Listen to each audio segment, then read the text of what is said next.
This week, Kumar and I finally complete the Deconstructing Comics series 14 years in the making. We wrap up discussion of Alan Moore's Swamp Thing run, with a look at issues 51 through 64, including Swamp Thing's battle with Gotham City and his travels through space. What's the issue that Kumar loved and I found annoying? What eye-rolling fact about a certain Alan Moore character was shocking news to Kumar? All that and more. Alan Moore, that is. First, I want to thank our patrons for helping to keep the show going. You can pitch in by pledging at least $2 a month at patreon.com/deconcomics. This is Tim. And this is Kumar. And this is Deconstructing Comics.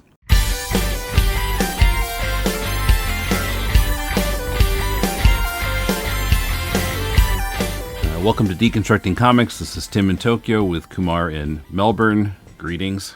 Hello.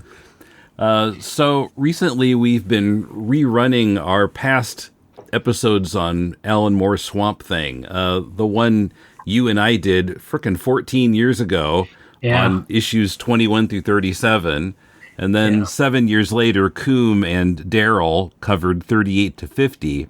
Yeah. And then I reran that too. And then we're like, well, let's finish it up then. So haven't there also been, but we also did... I did the Nancy Collins run with Emmett. Okay. And I think, didn't you do an episode on the Bernie Wrightson run? Yes, with Ashley Land. I'd completely forgotten who I did it with. But yeah, we covered that first volume of the Len Wein written stuff. Right. So this is the fifth Swamp Thing episode. Mm-hmm. Okay. Which I was surprised to find that this material references back to that Len Wein stuff, issue 3. So... Yeah. It's like, oh, yeah, I remember this. I read this. Wow. Yeah. But, the thing you notice in this stretch of the series is that mostly it's not horror anymore. It's more science fiction. And apparently that's because Rick Veitch had taken over the art and he was more inclined to science fiction. I've never heard the reason why. That makes total sense to me. Yeah, well, these volumes that I've been reading have forewords by Steve Bissette, and he says that was the reason. Okay. So that makes total sense. But also, I feel like after the climax of issue 50, there wasn't really... Yeah, you can't go any further in that direction. You can't really go any further with good versus evil kind of stuff. I will say there's some... there is some stuff that's very... there's one issue in particular, the Green Lantern issue, where Swamp Thing becomes a horror monster again, which I don't think was the monster. It's kind of like the American Gothic series was a little bit weird because it's not like you have Kolchak the Night Stalker or Sherlock Holmes encountering vampires and werewolves. You've got this weird green monster encountering zombies and ghosts and the Winchester House and that kind of stuff. So it was a bit of a weird place that the series was in terms of horror. So it kind of made sense to take Swamp Thing out of that, stop trying to do those kinds of stories. But I do think that Green Lantern issue in particular is one where he really comes back as being a alien monster creature. Yeah. Himself. Yeah. And then that issue that Swamp Thing isn't in with Abby and Liz and Dennis, that becomes kind of a horror story too. Yeah, there's actually a couple. There's that one, the one where her father comes back, Grigori. There's a couple without Swamp Thing. The pacing's really interesting. We can talk about that, how there's like alternating issues. Yeah. I mean, we don't really get... there's 2 issues without Swamp Thing, basically, 54 and 55, where he's presumed dead. Yeah, and also...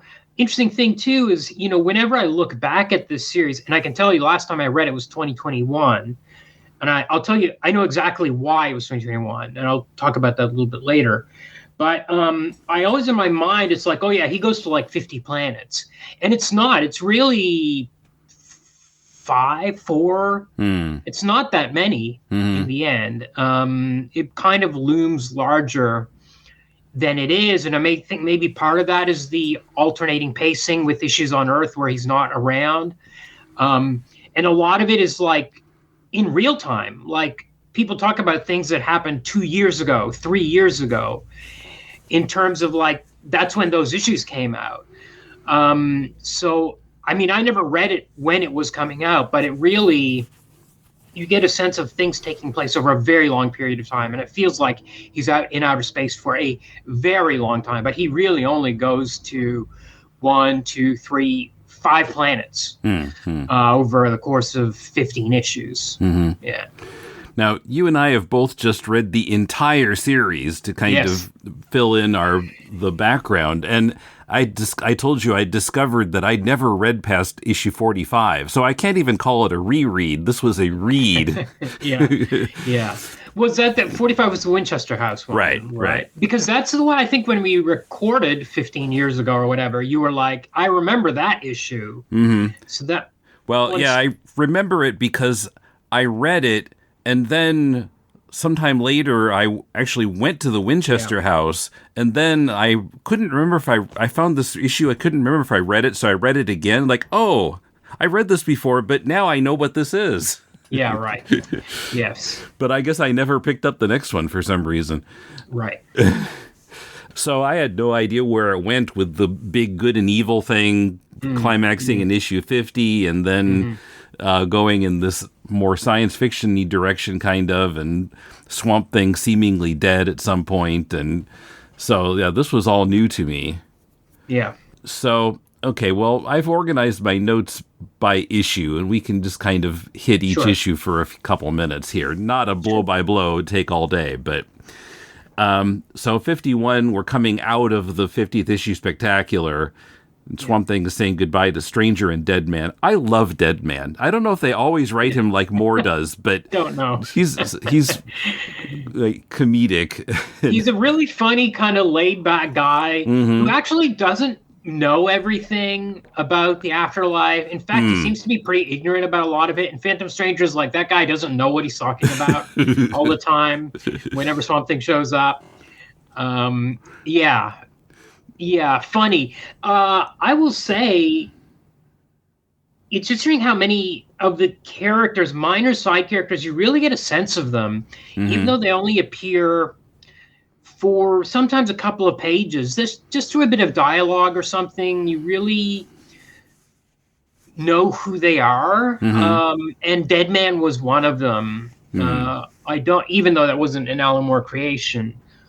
Yes, but this issue is also mostly about Abby's arrest. Right, because she was arrested back in issue 48, and then we didn't see what was going on in 49 and 50. But apparently, they accused her of like breaking sort of bestiality laws for doing it with a plant. It was like, I didn't really quite buy it in this world, in the DC universe. That and as Batman finally points out later, you know, if you're going to start arresting people for doing it with non-humans, then like a bunch of other superheroes are also getting arrested. So I did buy it because they're really trying to find any excuse to charge her.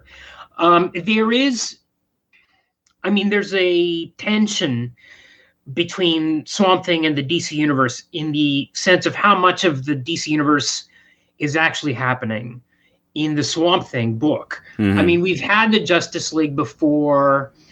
We've had a few other bits and pieces of superheroes show up. But I mean, it's very... I mean, I've talked about, even the last time we recorded, I talked about how much I love issue 53, the Gotham double issue.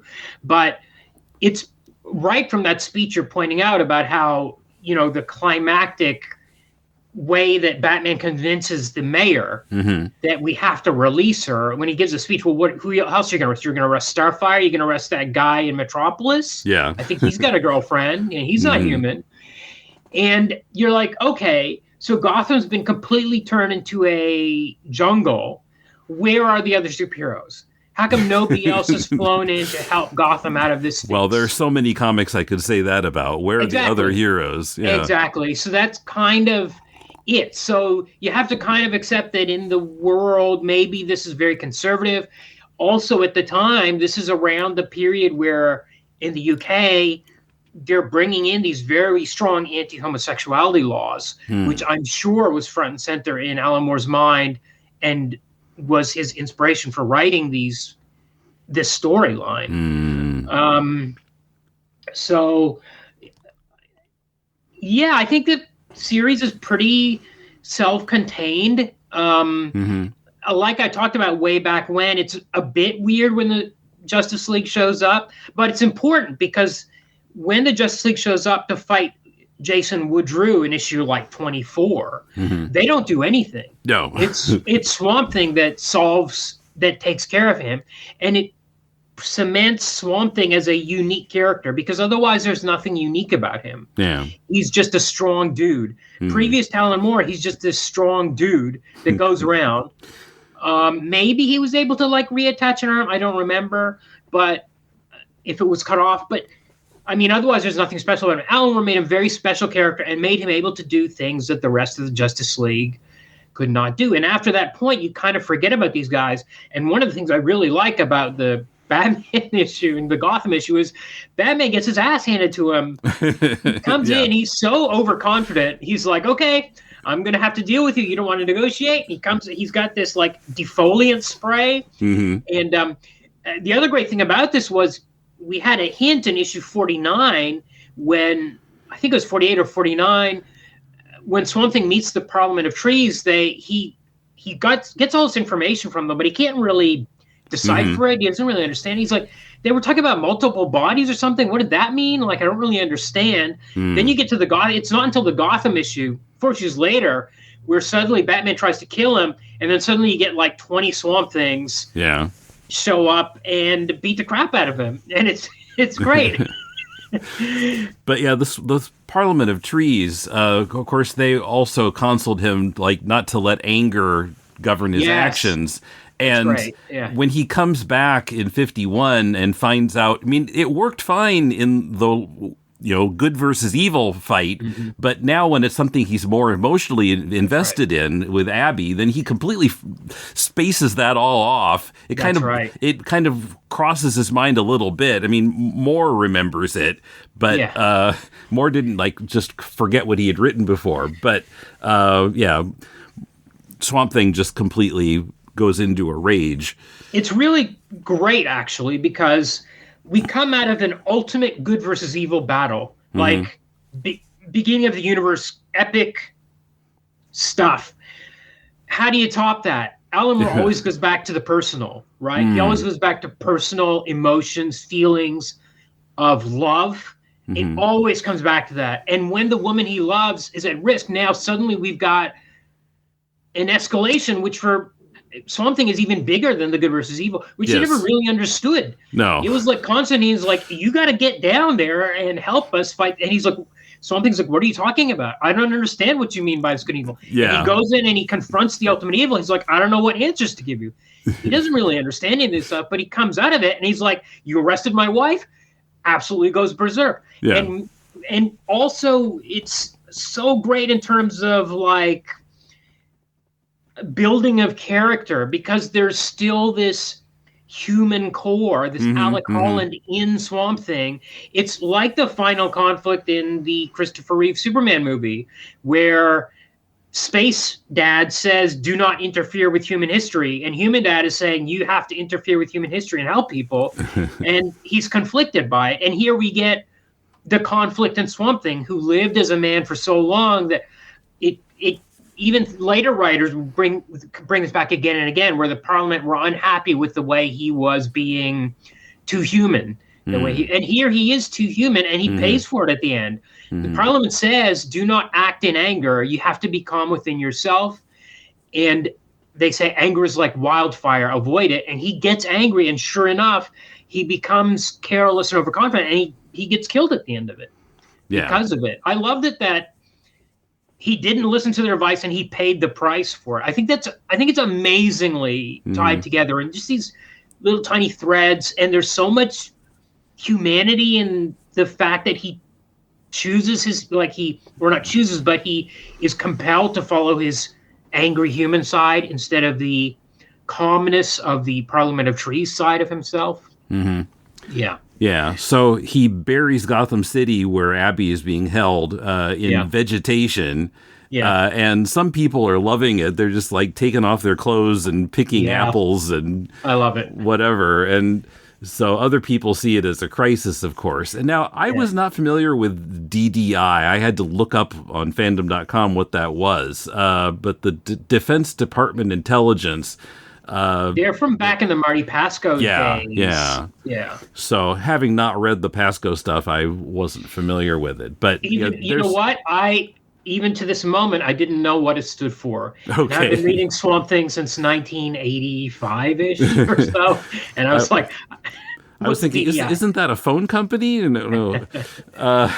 So some people there, this Defense Department guy, Dwight Wicker, was the leader, and they're going to take care of Swamp Thing. They've got scores to settle with him, and they see this as their chance, and they hire Lex Luthor, of all people, 10 minutes for $1 million to show them how they could take out Swamp Thing.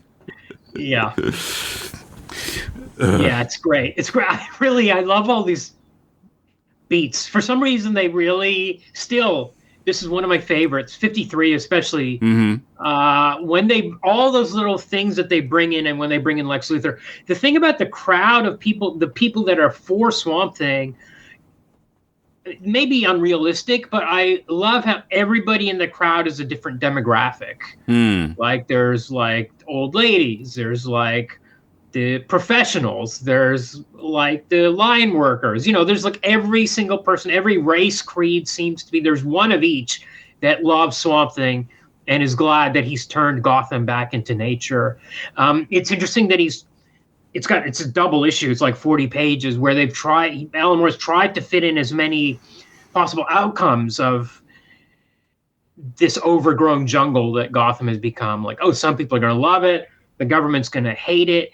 The DDI is trying to figure out how to kill Swamp Thing. There's all this stuff going on in it. A lot of moving parts. Mm-hmm. Really beautifully drawn by John Tartleben. Mm-hmm. Super lush. I just love the way he draws everything in it. And all those different people. Like, there's a very big, complicated job, this issue, for sure. Yeah. Yeah, and I was surprised to find that it was double size. I kept going and going. We're past page 22. This is not over. Yeah. Before that, in 52, when he learns that she's been arrested and she's been taken to Gotham, some interesting things like Alan Moore starts referring to him as a swamp god. He's no longer just Swamp Thing, and he meets Woodrue, and Woodrue calls him a swamp god as well. So his status post meeting the Parliament of Trees has jumped way up. He's now got like complete control over nature. And there's a great line where he gets into telepathic communication with Abby, and she's like, "Whoa, he's so angry. I've never felt him like this before." And you can really feel it, like. Oh shit, like shit's gonna hit the fan. Because you can see him like there's this like green streak of plants, like a garden bed, wherever he's flying through. Yeah, like his energy is flying through Gotham. Like a turbo-powered gopher or something. Yes. Running along the ground. Yeah. So 53 is when we really see Batman. And the confrontation, where he gets his butt handed to him. Also, we see, again, some callbacks to the earlier part of the run. Chester Williams, the kind of hippie guy, and Wallace Monroe from the Nuke-Face Papers. Yes! And you know what? Wallace shows up twice. And I don't think, I've reread these many times, and I don't think it was until yesterday that I realized that Monroe at the hospital in issue 64 was Nuke-Face Papers Monroe. Like I just, because those issues were so far apart or whatever, I never really realized this guy kept coming back as a kind of secondary character that was and he gets closure in his that was storyline. in 63. I guess he is in 64 a little bit. He joins Abby's environmental group. He's mentioned at least. Yeah, that's right. Yeah. It is 63, but it's amazing that character gets closure. Like, he's not just written off. Like, Alan Moore kind of deals with his guilt. Mm-hmm. Yeah. Yeah, I was surprised to see that thread wrapped up. I figured that was just gone with the Nuke Face Papers storyline. Yeah. Surprised me yesterday, after years and years, decades later. I was like, whoa, this guy had closure. Amazing. Yeah. And so, again, Swamp Thing, it says, has a vague memory of something about power, but he's just too PO'd to really remember what that was. And he's threatening to destroy Gotham City if they don't return Abby by morning. And so I would say another interesting thing here too is that he could easily break into her cell and get her out. But that would mean they would be on the run forever. Yeah. And also, it's really important, I think, from Alan Moore's perspective, that the laws get changed. And that they actually repeal this weird bestiality law as far as it applies to him and Abby. And that's a key point in terms of the narrative. It's never stated that way by Swamp Thing or Abby, but I think it's necessary for the story that they have their freedom at the end of it. Yeah, they're not just taking a detour around it, but they're getting the law to change, to drop the charges. So Batman tells him that the charges are being dropped and he can be outside the court building in an hour and he can see Abby, and they see each other there and they run to each other, and then the DDI zaps him. Yeah. And he can't get out of book gun. he can't get out of that body. Because they change his frequency. I don't quite understand what that means, but somehow when he transmits his consciousness into the green, he's actually doing it through some sort of frequency. His consciousness has a certain frequency. All things have a frequency. This is what Lex Luthor tells them, and they're able to build the gun around this based on this information from Luthor. So he's unable to transmit his mind, his consciousness into the green, so he's stuck in the body, and then they napalm the body. Yeah, and you would think that would affect a lot more people than just him. Napalm. Yes. I guess I never really thought about that. But I love gas out hundreds of people. I love that he has flashbacks to being Alec Holland burning up in that cabin in the woods in that moment, too. It's interesting how Alan Moore always throws in callbacks to stuff that was before his run even, and that's like one of them. Like, it's of course, and I think it comes up again later too, where he remembers catching on fire as Alec Holland. Anytime he catches on fire, that's what his consciousness, his memories jump to. Yeah. Shocking, amazing issue. I just remember loving the Batman fight so much, and still do. It's just so unexpected to have Batman beaten up like that. He just shows up like, "Hi, I'm Batman. You're going to lose because I'm Batman." Oops. Yeah. Well, and you've even got that bit where when he sees multiple Swamp Things, Batman says like, "Uh-oh." Yes.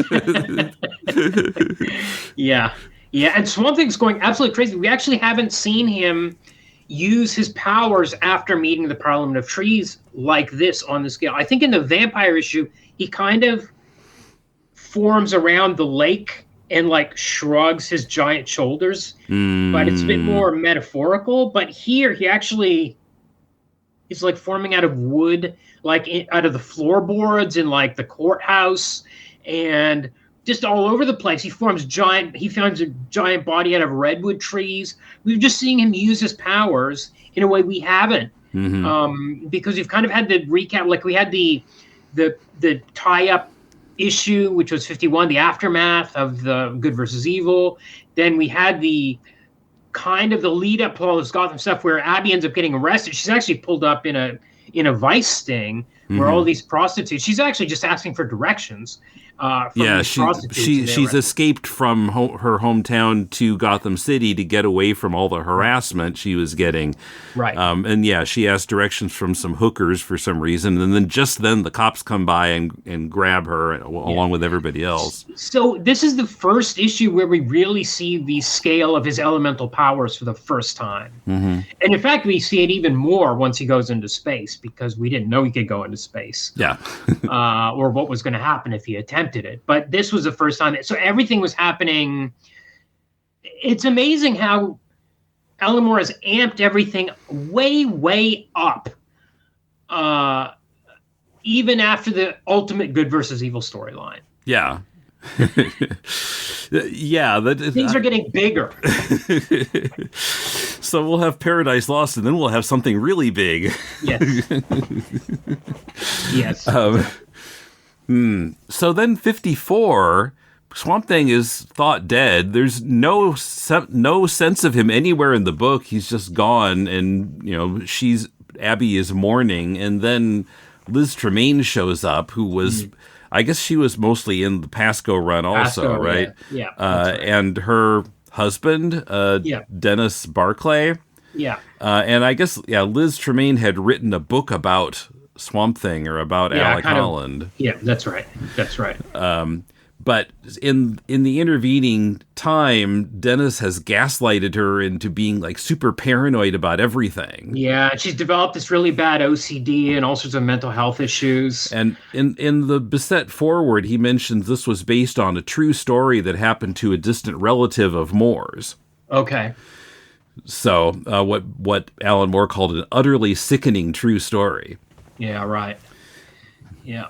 It feels really real. Yeah. I will say that. It's a hard read. Because she's really stuck. She believes all these things he's told her about how the government's out to get them, which may be partially true, but not to the extent that she can't leave the motel they're living supposedly Sunderland is still alive and after them, but he's That's not. Right. And supposedly Abby is dead, but she's not. That's right. Yeah. And don't stand in a bathtub with 2 inches of water in it, or else you might accidentally drown. Yeah. Oh yeah, that too. Yeah, not bathing properly and stuff. By the way, it's hinted at a little bit by issue 64, but Liz and Chester become a couple. Yeah, I found that out from like reading something on a website. Yeah, it was there were hints of it at the end of the Moore run here, but yeah. Also, probably didn't read this, but in DC continuity, Chester is the uncle of Shaggy from Scooby-Doo. Well, that fits, I guess. Yeah. You can find out all about it in Scooby-Doo Team Up number 40 featuring Swamp Thing, where they go to Louisiana and meet Swamp Thing and find out, and they meet Shaggy's uncle, who is Chester. Jinkies. Yeah. But yeah, I mean, this, like I said, this is kind of a horror issue. I mean, you got to go a guy chasing you with a machine gun, who then gets chomped by gators. So it's horror-y. Yeah. It's 55. So, well, the thing about 54 is that after that and helping Liz escape from Dennis very permanently, she's kind of got a bit of her mojo back and was a little more self-confidence. Like she can get by without Swamp Thing there. She misses him, but she's not ruined by his absence. And so she agrees to, among other things, this Gotham City memorial ceremony that she had previously kind of poo-pooed. Yeah. Everything has significance. There's no real filler. Like there is a sense of pacing where we've got to cut 2 issues here in a row with no Swamp Thing in it, except in flashbacks or spoken of. But it's very important to process what Abby's feeling about this, and that's what these issues are about, really. Yeah. Right. And, of course, at comic book funerals, it's always pouring rain. Yes. Yes. Sometimes in movies, it's a sunny day, but I don't think I've ever seen a funeral in comics where it wasn't pouring rain. Yeah, right now I'm thinking of The Comedian and Watchmen, and that was a rainy funeral as well. Yeah. and they're unveiling a statue of Swamp Thing. And as Gordon says in the issue, it's kind of odd that they were just after this guy and now they're memorializing him. I can imagine some residents of Gotham City thinking it's awfully weird that they're spending money on a statue of this guy. Yeah. Yeah. What I love about this issue is, and every issue from this one on, is the writing and how he finds there's all these kind of metaphors about the universe and being looked down on by a higher power that's watching over you or something like that. And it starts with this kind of view of the earth. Well, yeah, those last 4 pages with the voiceover from Abby and you're talking about, somewhat death and it's a long way down and the camera is like backing up from Gotham City, from Earth and through the planets. And then at the end, we see Swamp Thing materializing on some other planet. Yeah. Yeah. Great. It's great how it's so tight. The way he weaves the metaphors into the narrative, and he's found a way to talk about him because he's been referring to him as a kind of a plant god or a swamp god for the last couple of issues as well. So it's another part of it. And we didn't know when Swamp Thing was going to come back. And finally, on the last page of 54, 2 issues without Swamp Thing, so finally we see him form on another planet. Yeah. And he's all blue and weird because it's like alien plants. Yeah. Yeah. Well, it's lucky he landed on a planet that had plants. Well, I think it was the first planet that had plants. I think he probably passed thousands of planets that didn't have plants that he could wavelength with. I got the impression that the 5 planets he visits, or at least the first 3 or 4, are... well, anyway, it's just like the one that it was possible. In fact, it might be the only one because he gets to the next one by accident, and then he's directed to the one after that. And then the next one, I think the mother box picks him up. So actually, this is the only one. So I think this is the only planet where he's just out there wandering, looking for the first planet that has the right conditions that he can actually form himself up into plants. Yeah. Yeah. Oh, and we should mention in that issue that Deadman momentarily takes over some guy's body and tells Abby that he couldn't find Alec anywhere in the afterworld. Of course, she thinks that this is some nutcase and slaps him. Yeah, it basically happens twice because later on Adam Strange shows up and he's like, hey, I met your husband on another planet. And he says he's coming home and I use my Zeta beam to get there and she slams the door in his face. And it's really, as a reader, narratively, it's great because it's so frustrating. You're like, you want Abby to get word. We know as readers that Swamp Thing's okay in outer space, and he's trying to get back. And every time anyone tries to tell her... Yeah, with the Deadman thing here, it was understandable. But with the Adam Strange thing, I was like, what, really? She's in the DC universe and she doesn't believe this guy could be traveling through space? Yes, that's the thing. This is kind of... You have to read it in isolation, you have to read the Swamp Thing series in isolation a little bit, I guess, to believe that she wouldn't believe in Adam Strange, who's never heard of him before. Yeah, I don't know. I think there are... he's not in a superhero suit. He just shows up in his street clothes. Well, and with a broken arm. Yeah, yeah. Sustained in the fight that happened earlier. Yeah. Coming up, My Blue Heaven, the Swamp Thing issue we disagreed on, and more.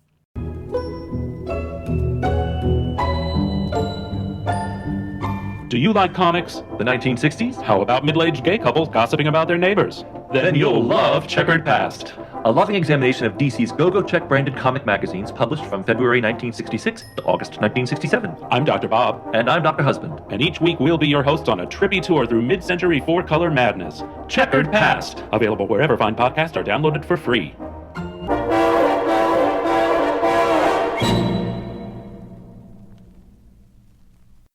But anyway, so let's get back to 56, My Blue Heaven. Yes. Which it's all colored in shades of blue by Tatiana Wood. I had, besides having these trades, I actually downloaded the individual issues, and the letters pages. Somebody really complains about the blues. Oh, They're really? like, the blues are really heavy-handed. I'm like, this is a blue planet, dude. What are you complaining about? Like, it's a science fictional planet that's all blue, and this guy's like, there's too much blue in it. What? What are you complaining about? He says, "Hey DC, you blew it." Yeah. Yeah. Yeah, it's an all blue planet. Swamp Thing becomes super lonely. He's isolated. There's no intelligent life on this planet. And Alan Moore really goes through the stages of loneliness. Mm-hmm. And the fear that he might never get home again. He might be stuck here forever. Mm-hmm. And he forms another one of himself to play chess against himself. Really interesting descriptions of looking at yourself. It's not like looking in a mirror, because you can think what the reflection is thinking. He's in two minds. He's in two bodies. I had trouble dealing with this idea of multiple consciousnesses. Yes, it is hard to deal with. And he forms an abbey, and he forms like all the townspeople, and rebuilds the town. This is when he goes too far, right? He goes too far, and he's like, "Oh, I'm going to make an abbey," and he makes all these characters, and obviously, or not obviously, it becomes apparent that part of this is functioning by subconscious, because he forms a John Constantine, which he didn't consciously intend to do. Mm-hmm. So some of this is happening because of his guilt or loneliness, or unintentionally he's getting carried away with making all these people as if this is as good as the real thing. He's actually thinking for Abby. It's him in her brain, looking back at himself, much like the chess player. And all the other people in the town. It's like bizarre to imagine that he can build a consciousness out of plant. What? Yes. And that's when he realizes he's gone too far, and he decides he just lets everything collapse. And then he decides to flee to another planet, hoping to find another one that he can live on. What I love about each issue of this space arc is, much like the storylines on Earth, they're not just throwaway stories. This is really trying to... There's a message in here about love and loneliness and all those kinds of feelings. Like these issues are about things. They have themes. They're not just empty calories. This one's really affecting. It's really beautifully written. These ones are all really beautifully written. A lot of them have no dialogue in them in these space chapters. In fact, even the ones that do have dialogue are unreadable, like the Adam Strange issues. Well, I was surprised at how much untranslated alien language we got in the sequences on Rann, the planet. Yeah. And at some points you can kind of figure out maybe what they're talking about, but I figured out well, if you want, we can jump right into that. This is why I knew that I'd read this in 2001, because I actually created a Word document in 2001. I decided I was going to try to decipher the language. And I actually created a document and started working on it, and I noticed the save date. I went looking for it this week. I thought I'm definitely going to do it this time. I didn't succeed. But I found the document. The save date was in 2021. That's how I knew. But there are people that have worked it out. I can even drop a link in the notes to somebody that actually worked that translation. But you can figure out bits and pieces. But I think the important thing is that you can't figure it out. I think that's actually the point, because a lot of these stories, you'll notice there's almost no violence. Violence doesn't solve anything in these stories. And especially like My Blue Heaven, there's no violence. This is not a superhero comic. No. It's a very weird thing.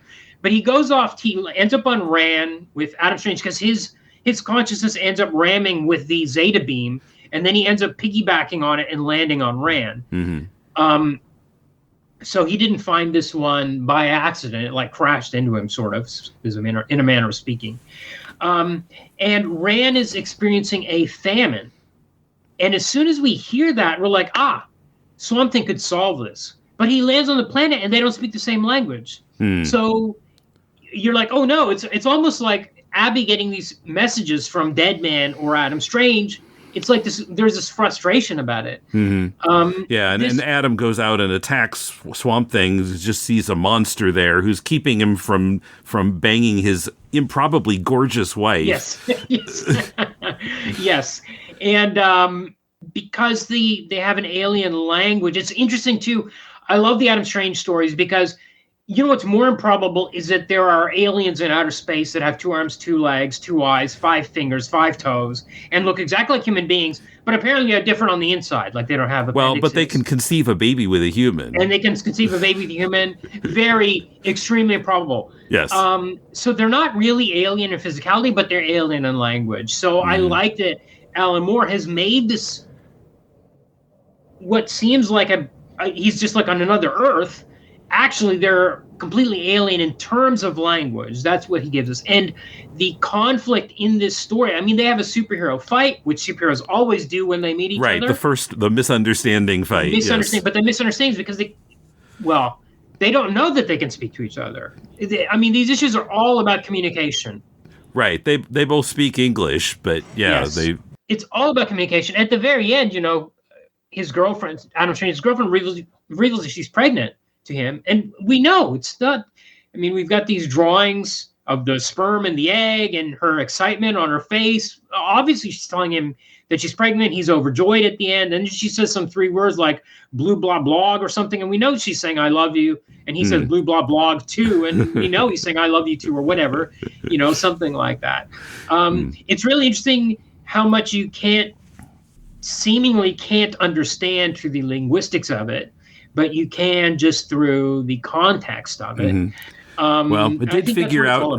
I did figure out that Swamp Thing in their language is Smalsjäger. Smalsjäger, yes. Yes, because it's like in quotation marks in their balloons. So they always call him Smalsjäger. And also, when they first see him, the people are running and screaming in terror. In fact, he's a monster in this one, too. People think he's like a Godzilla type, basically. They call him... made out of cactus. Yes, they call him Vorjäger. So we know that Jäger must mean thing or monster or something like that. Creature, maybe. Don't know what Vor is because it only shows up in the context of Vorjäger. But Smalsh must be a marsh or a swamp or a bog or something like that. Yeah, really great. Yeah, so... the Rann government has been talking to these people from the Hawk People planet, Thanagar, about exchanging some help with their famine for info on the Zeta Beam. And Adam doesn't understand what they would want with the Zeta Beam. And then... In 58, the Swamp Thing finds that he could probably do something about it. So they tell the Hawk People no thanks, and they leave in a huff. And then when Swamp Thing is out trying to do the work, they attack him, the Hawk People. And it comes out that apparently they wanted to use the Zeta Beam to attack either Rann or Earth. Yes. It's left kind of vague. Yeah, maybe it's picked up on a later DC storyline. Yeah, I was wondering if it's... I mean, it seems like he's leaving a juicy nugget there for somebody. I think there's a whole series called Rann Thanagar War or something like that, as I recall. I might be wrong about that. Weird name for a comic book, if I'm correct. But I also like that, Swamp Thing goes out and he solves their famine problem by regrowing a little bit of the soil, the plants. Yeah, which had been, there had been a thermonuclear war that had messed up their soil. This is really key to the final issue of the series, of the Alan Moore series, 64. Because he comes back to Earth and he's like, he knows he could fix Earth the same way he fixed Rann, but he has this real ethical crisis about whether or not he should do it, or he's reluctant. He's not sure why he's reluctant. He doesn't tell Abby what he did on Rann, and he's not sure why he's keeping that from her until he realizes that if he fixes Earth's problems, human greed will just run rampant. People will just completely destroy the planet and just wait for him to fix it. Yeah. They won't learn any lessons for themselves. And he realizes that's why the Parliament of Trees are all just retired, living in Brazil doing nothing. Because they know that they're not supposed to interfere with human development or human learning. So I mean, this issue, every issue in this space storyline, which is just like, oh, here's an adventure. Actually, it's not. There's something significant about it. Like My Blue Heaven, you really feel his need to get back to people. He can't just. He's a swamp god, quote unquote, but he needs human contact and he needs Abby. We really get that from that issue. And here, later on, we learn the significance of this. But Adam Strange, the key point is he tells him where to go next. Right, to J586 that has a plant civilization. And then Swamp Thing asks Adam to deliver the message to Abby that we've already skipped ahead and talked about next time he's on Earth. So then 59 is, I didn't realize when I first read it, is written by Stephen Bissette. Moore took the issue off.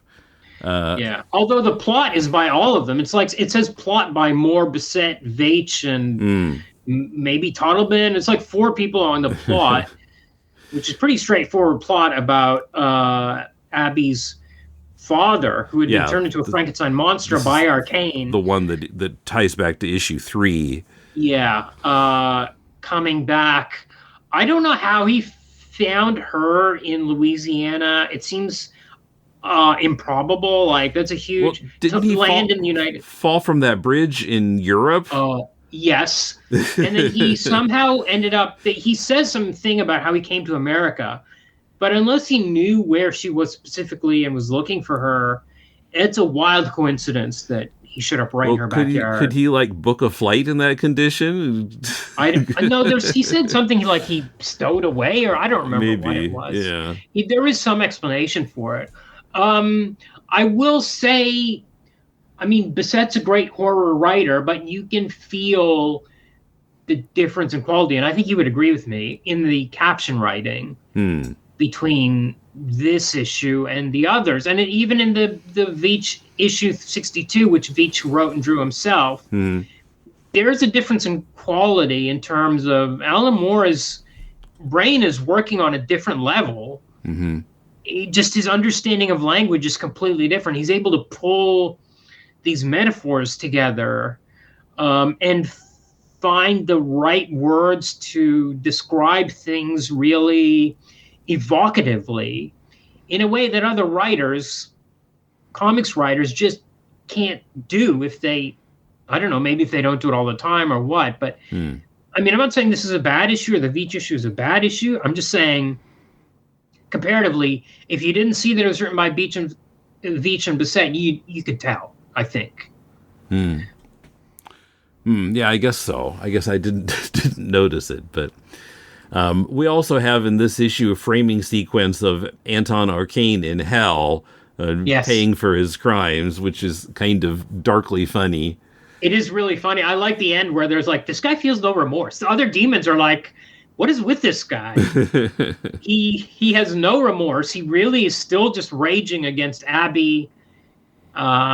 He, unlike other souls that do feel regret or whatever, or torment in hell, Anton Arcane is fine.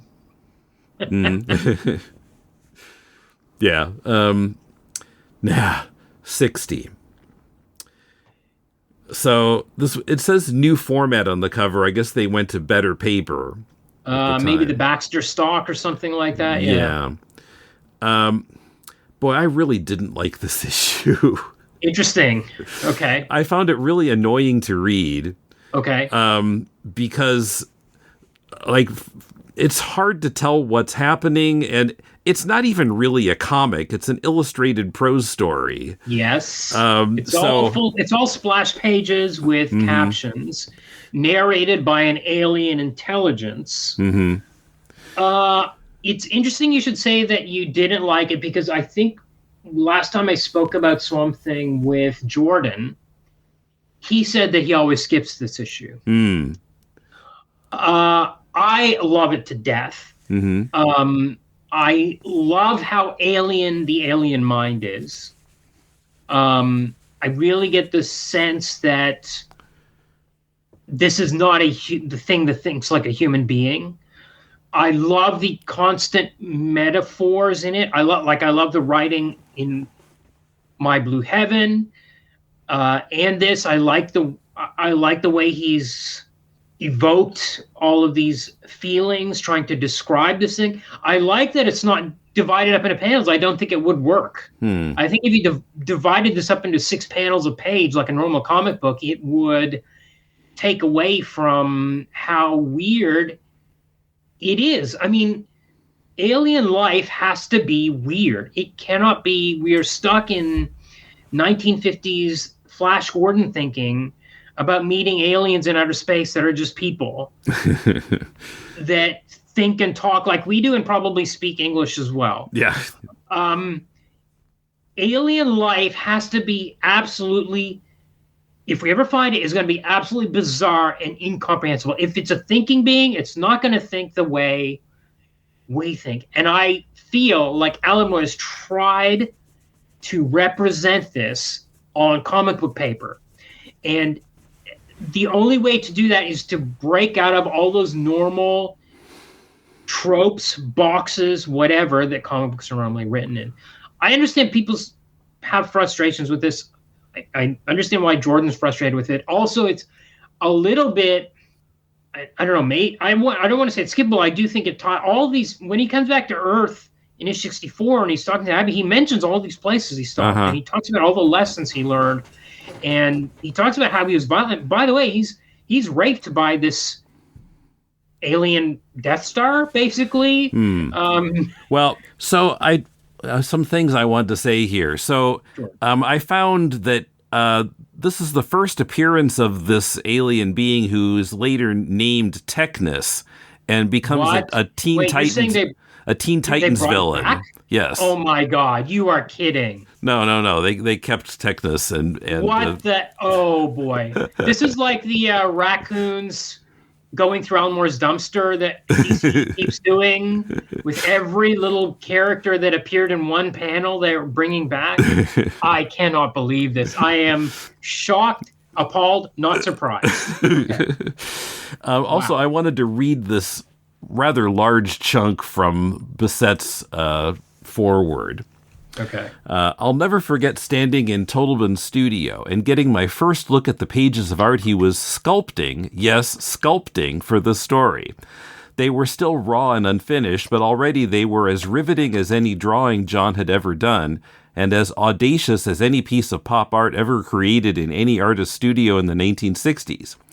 There was a rippling spread picturing Swamp Thing with his form flowing like melted marrow, his internal organs exposed in an organic collage of still functioning watch parts that writhed with their own clockwork secrets.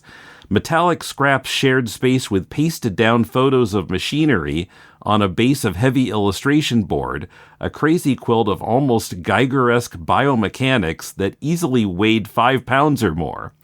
At the center of each page was our beloved protagonist, composed of retouched photographs of a tiny model of the character that John and I had molded out of Super Sculpey, various resins, and actual bits of mold and vegetation. It was not so much an exercise in storytelling, that was Alan's worry, as it was an externalization of John's own perverse geometry and inner landscapes. It was stunning, and I'm sorry to say that as beautiful as the printed version is, it is but a pale shadow of what I saw and held that night. If only today's computer production techniques could resurrect what the original art embodied. What can be thoroughly enjoyed is the remarkable story that grew out of the unique cat and mouse game played by a writer and an artist at the peak of their creative powers. John completed half the issue as pure imagery, unfettered by even the germ of a story idea. Alan brooded over the pages until the raw Totleben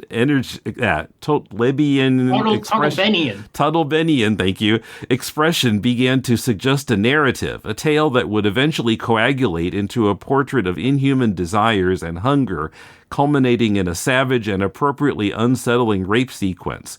Yeah. It is a strange, otherworldly experience, an experiment that remains an outrageous high watermark in the Swamp Thing saga, and in my judgment, it claims the honor of being John and Alan's finest moment working together. So what didn't surprise me about this, or was kind of an aha, was that the art came before the story, and that kind of answered my question of what is this even doing here? I don't think it has anything to do with any of the other issues. Do we need this story at all? I don't understand what it's doing here. I know what you're saying, but after what you've just read, it's another reason to love this issue is... Well, yeah, I mean, the art aspect of it, sure. I don't know how to answer your question or Jordan's. I think this issue is awesome. I think it broke comics apart. The only other example I can think of like this is like Electro Assassin by Miller and Sienkiewicz, where the pages came back. I think Miller wrote the story and the pages came back and Miller didn't know what to do with them. So he like reordered them and rewrote the story around the art. I'm also kind of not surprised because Alan Moore is always like says to the artist, what do you want to draw? And then kind of writes a story that he thinks will suit their art style or what they like doing. I did not know until this moment that actually the whole thing had been done before he wrote a word of it. But I think it's absolutely incredible for what it is. I think if it's hard to read, it's supposed to be hard to read. It's not a human being talking to you. The whole issue is an alien talking to you. Yeah. There's never a caption that says, and then Swamp Thing arrived at an alien planet. No, the whole thing is told from the first person's perspective of an alien intelligence. Well, and the prose is so purple, I thought he must be a Minnesota Vikings fan. That's how it struck me. It's like, just tell me what's happening. Don't go into all this poetic. That's the thing. As soon as he tells you what's happening, then it stops being alien. It becomes prosaic. It becomes exactly the opposite of what he's trying to do. I understand where you're coming. You know, I mean, later in his career, if you read any of his like poetry post 1990, it all reads like this, or even denser. So if you're not in that headspace, I mean, maybe because I've read all of Alan Moore's poetry, and there's a lot of it, like after that era, maybe I'm just ready for it. Maybe because I knew the issue, I knew what issue it was before I started reading it, whereas you were looking at the cover and then turn the page and you're like, you start reading and you're like, this is not like the Adam Strange issue. No. Then maybe it could blindside you. I think if you're reading it in single issue form instead of a trade paperback, that might affect you differently. Maybe. Yeah. I mean, I had never, don't recall ever hearing about this issue. So yes, I was very blindsided by it. Yeah. And I was moving along with the way it was written up to that point, and then suddenly it's like total left turn. Yeah. Yeah. On our To the Batpoles podcast, Paul and I have discussed a number of parodies and rip-offs of Batman 66, from Mad Magazine to Batfink. In the latest Bat Bits, we look at one more Bat parody, Batty Man, from the March 1988 issue of Cracked Magazine. How does it stack up against Mad's take from 1966? Get access to Bat Bits by supporting our Patreon at $2 a month. At $4 a month, you also get our monthly show Silver Age Batman, where we're looking at many of the wacky Batman stories from the 50s. This month, Kumar and I discuss the origin of Killer Moth. Also at the $4 level, you can still access our past series that covered the first 50 issues of Amazing Spider-Man and more. Follow our Patreon for free and get access to the first 2 episodes of both Bat Bits and Silver Age Batman. Check it out at patreon.com/deconcomics, and thanks for your support. Okay, so 61, Swamp Thing reaches the planet J586, the civilization of plants. And what neither he nor I had anticipated is that when he would make, a body for himself, it would be out of conscious beings. Yes. Because that's the plant life on that planet. Yeah. And so it becomes a horror for both them and him. Yeah.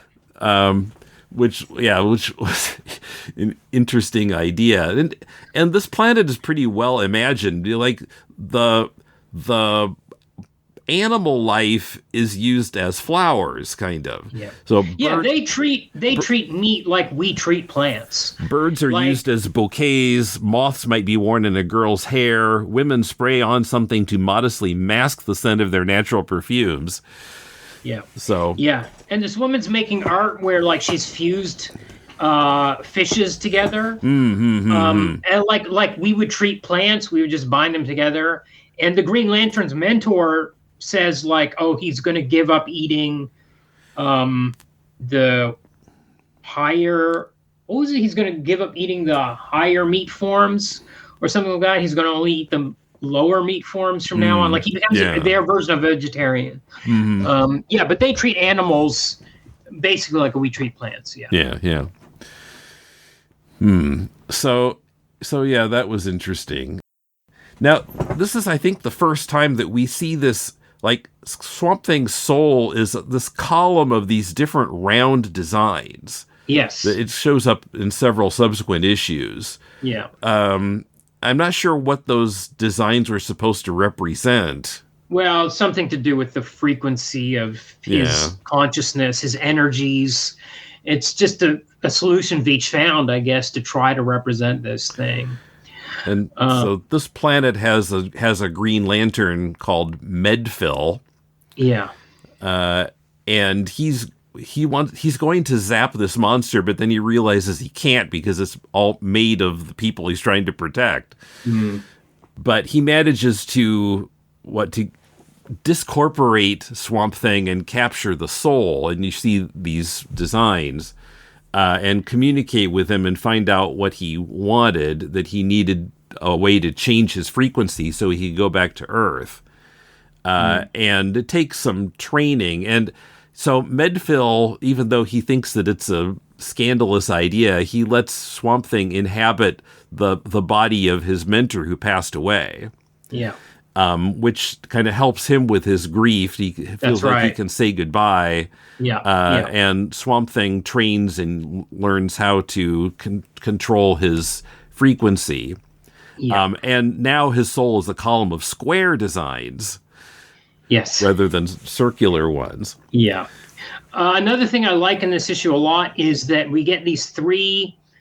I mean, Swamp Thing forms his body out of all these living conscious beings, but we know specifically about three of them: a couple that are maybe about to be married, and a priest and an artist.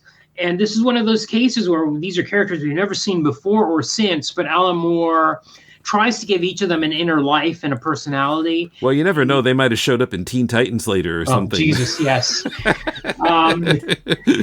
But you get a real sense of them and how they're processing this horror that's happening to them. By the way, also great horror cover by Stephen Bissette where Swamp Thing's eyes are these screaming mouths. It's a real horror image that I really loved.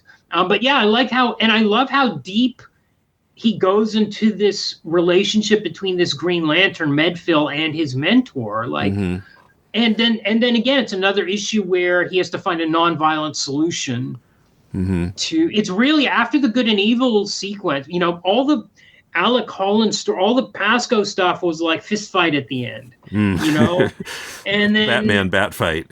Yeah, and then Alan Moore. And once he met the Parliament of Trees, it's like you can't keep doing this. This is not how it works. You need to find other solutions. In fact, he tried to solve Gotham with his fist effectively, and it resulted in him being killed. I love that he has to kind of. And Medfill is like, I want you off of my planet. Yeah. Like, get out of here. And then Medfield's like, okay, I'll help you through. And we don't know quite how much time has passed with him, with Swamp Thing in the mentor's body. But he's processing the grief, and then they're working out a solution of trying to teach him how to change his frequency so he can return to Earth. I really love it. And I also love that even this Green Lantern, he is an existing Green Lantern, but he's like, when he separates the bodies, his mentor has died, and he has to find a nonviolent solution. He's like, oh, I could wham him, or I could put a clamp on him, but then it would kill all these people. If I knock him over, he's going to crash, and all the people will be crushed. So he has to find this nonviolent solution, and he's very delicately pulls them apart. He's like, I couldn't have attempted this when I was younger. Like, he needs to be this guy. He needs to have used the learning that he got from his mentor, who is now passed on, and needs to mature himself to do this. I really am quite amazed at how deep he went into all these characters that are not around for very long at all, a few pages really. Yeah, and didn't that couple, they kind of seemed like they became a little more distant from that experience. That's right, because they know each other too well, because their minds were merged in the consciousness, so they know exactly what each other's thinking, and it was just too much for them. There was no private space, effectively. Yeah.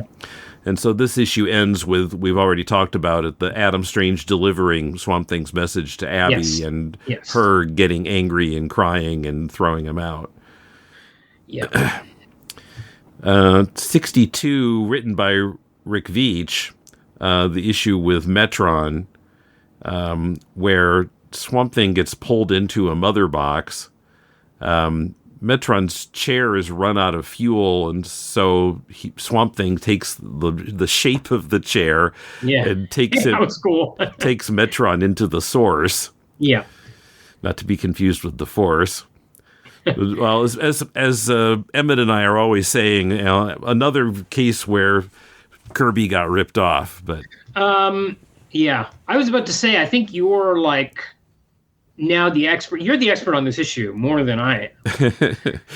Well, kind of. Because you know this lore a lot more than I do. I didn't recall that Metron was kind of like working for Darkseid. Darkseid, okay. But maybe that's something that came later, or maybe I just forgot. But yeah, I mean, I recognized Metron right away, which certainly doesn't happen with all DC characters for me. Yeah, right. And so that was kind of an interesting issue, but I don't. How much did you see anything in this issue that kind of carried over into the last couple? I see it carrying over into Rick Veitch's 25 issue run on the series. That makes sense, because he became the writer. He does talk about how he saw everything in the, like, he mentions all these adventures when he gets back. I don't remember I'm not sure what it was thematically, but certainly like it's not forgotten about in terms of the plot. By the way, it's interesting that we're recording this now because, Rick Veitch's run, I guess we can save this for the end, but it's finally being concluded like this month. It's the first issue of Swamp Thing 89 just came out. Right. Yeah, we'll get to that. Yeah. Yeah. So then, okay, so 63, Swamp Thing gets back to Earth. Yeah. And he's looked into DDI files, and he knows who was involved in killing him, and he goes and kills them. Like, what about the Parliament of Trees advice? He's losing his crap again. There will always be a tension between Swamp Thing and the Parliament, where he's got his human vengeful side. He kills these people. This is not a superhero Batman, Superman book here, kids. He gets revenge. He murders these three men. 3 or 4. 4, I think. Yeah. And he even refers to himself as a god in issue 64. He says, "Am I not a god?" By the way, lots of mentions of Oliver North. It's tied in with the Iran-Contra scandal, which was, this is 87, so that was totally in the news. Or is it 2026? Yeah, because we're still feeling the consequences of that to this day. And this is the issue where Wallace Monroe's wife dies from the radiation poisoning. Yeah. And then at the end, Swamp Thing reunites with Abby in the swamp, just pops out of the ground. Yeah, in the last panel, yeah. Yeah, and Chester is there. Yes. And looks really happy to see Swamp Thing back. Yeah. And did you notice in that issue that before Swamp Thing shows up, Chester is describing to Abby a scene that we saw in the Gotham City sequence where Swamp Thing put the girl on his shoulders, the little girl. So I thought that was interesting. We're calling back to something that we remember ourselves, and he's telling Abby about it. Yeah. and how he said it was like the greatest moment of his life. Yeah. Now, what we don't unfortunately get in the last issue is, I really wanted a scene where Abby says, "Oh, that guy Adam Strange, he was on the level. You really sent that message." Oh, but more doesn't. Well, that's going to happen that. That's going to happen off panel between 64 and 65. I think. Guess. But now, the framing sequence of 64, this Jean Labostrie, I assume that's Alan Moore. So he certainly got the beard. No, he's too skinny, and no, maybe not too skinny. I didn't assume he was Alan Moore. Well, what's he doing there then? Well, he's just he's a local character that provides a bit of framing, because Alan Moore always brings it back down to the human. Mm-hmm. And we get this whole issue about Swamp Thing's perspective on humanity and humanity's effect on the earth and the environment. But we also get it from Labostrie's point of view, because he feels like something's wrong in the earth, in the soil, and people seem down. And I think what he's feeling is what Swamp Thing is describing about the damage to the environment and things like that. So I think he's just a character. He's just like local color. I'm pretty sure he's an Alan Moore original character. I think Nancy Collins brought him back a bit more significantly. But yeah, I just saw it as a way to make things really down to earth. I think that's what Alan Moore always tries to find that. And I think that's why Alan Moore always kept a little bit of that Alec Holland side of Swamp Thing that anybody can identify with, and all those human feelings that he has. That the prominent trees, they're like oblivious. They're so inhuman. They have no idea what it was like to be human anymore. Whereas Swamp Thing still feels anger, loneliness, longing, all those kinds of feelings. And sometimes he'll bring in a character like Monroe or Chester or Liz or Labostrie to bring everything right back down to a perspective of how ordinary people are looking at these events around them. And of course, you've already talked about how this is the issue where Swamp Thing considers maybe he could save, solve Earth's problems with the environment and famines and stuff. But then decides that he'd just be giving the bad actors license to keep doing more of the same. So or worse. And Swamp Thing and Abby decide they're going to lay low for a while in the swamp. They say goodbye to Chester and Liz. Yeah, he's going to just retire. No more fisticuffs or anything like that. Yeah. Okay, so I'm glad to have finally finished reading the series after not touching it for so long. Yeah. By the way, this is my fifth reread. Loved it. Absolutely loved it.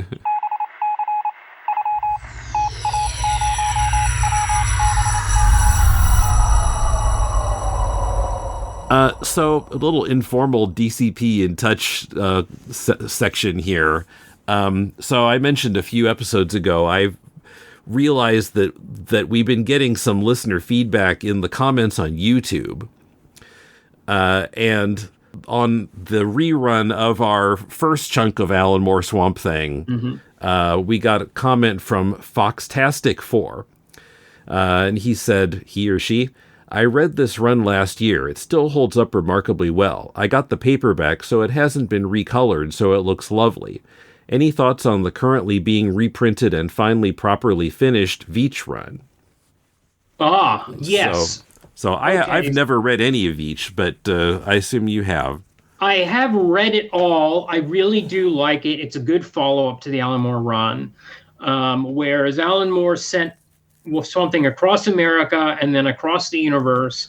Veitch sends them through time. DC, over the last year or so, has put out 2 omnibus collections of Veitch's run, which is about 20, well, we can say 64 to 87. So it's about 20 issues, 23 issues or so.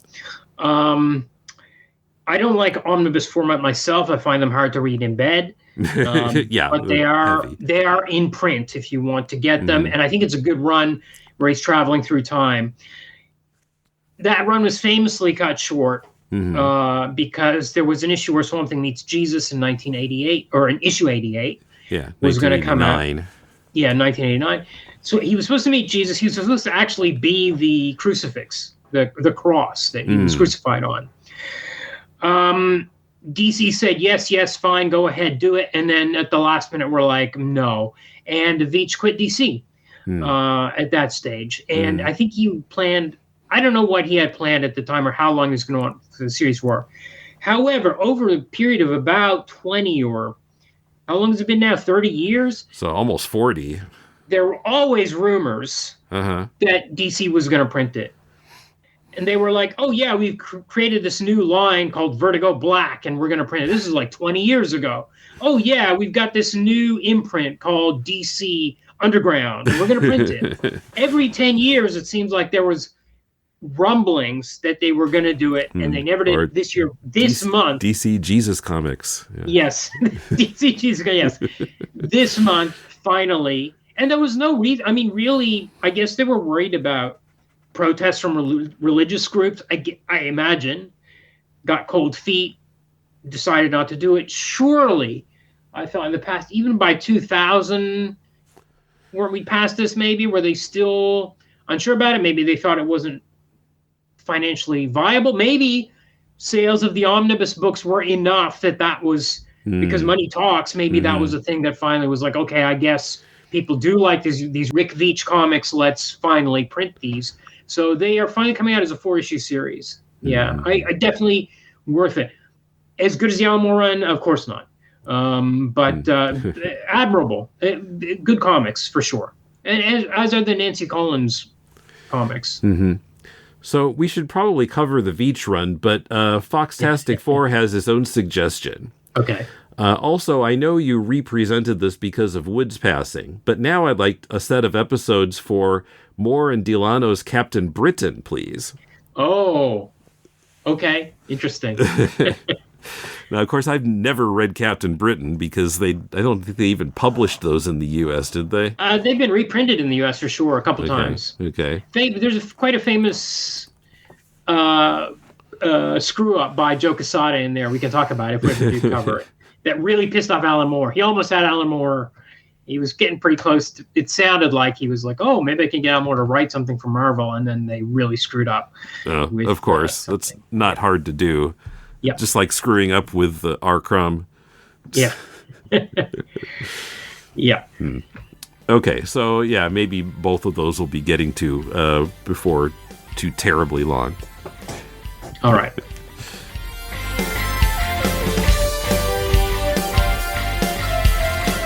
Swamp Thing by Alan Moore is published by DC. I read it in the 6-volume Alan Moore Saga of the Swamp Thing series. In the show notes, I'll include the link to JourneyPlanet.org's attempt to translate the dialogue in the language of the planet Rann in issues 57 and 58. Follow us on Blue Sky at Decon Comics. Join our Facebook page or the more active group. Listen to our audio-only videos on YouTube. All of those are linked from deconstructingcomics.com, as is our voicemail.